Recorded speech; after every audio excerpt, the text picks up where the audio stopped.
There's a story circulating. There's this guy, and he's out on his boat. He goes out on his own, out on the ocean, testing out his brand new sailboat. He's real excited about it. What he doesn't realize is there's a storm coming. The storm comes, it capsizes the boat. The boat flips over. He doesn't show back up at the dock where he's supposed to show up. The family starts to get worried. They start to send out rescuers.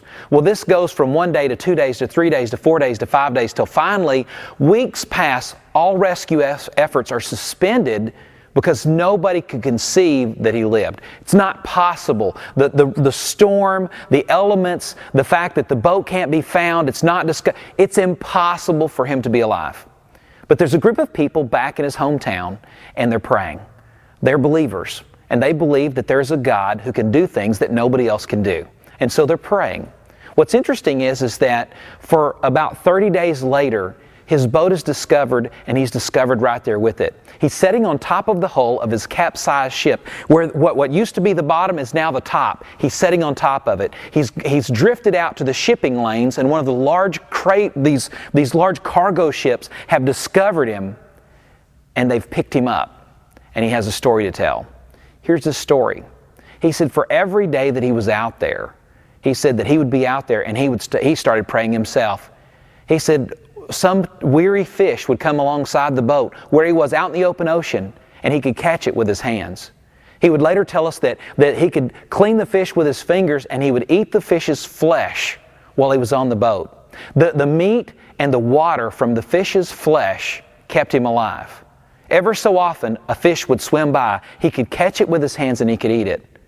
Miracle. And he lived to tell about it. There's a woman, she has a medical issue. It is horrible, an issue that she cannot get rid of. Doctors exhaust all avenues to try to cure her. There's nothing left. They said, you're just going to have to live with it. But she runs into a family member who said, why don't you come to a service? We're going to be praying for people who are sick. She goes to the service. A group of people surround her. They put their hands on her and they pray for her. And the issue goes away in a moment. She had been sick for 30 years up to that moment. Are these miracles?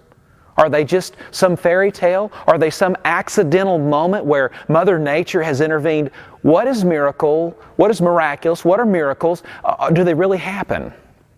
We're going to look together and we're going to discover the miracles of God. Jesus said the miracles that He did confirmed who He was.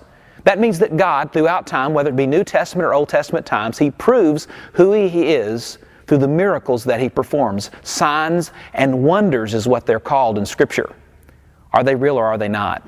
We're going to begin this very weekend with the greatest of all miracles, the miracle of the resurrection. C.S. Lewis said the resurrection is the hinge pin of the door to Christianity. You remove that hinge pin and you no longer have Christianity. We no longer have a leg to stand on. The Apostle Paul said himself, he said, if the Lord is not raised, we are above all men most miserable. Are miracles real?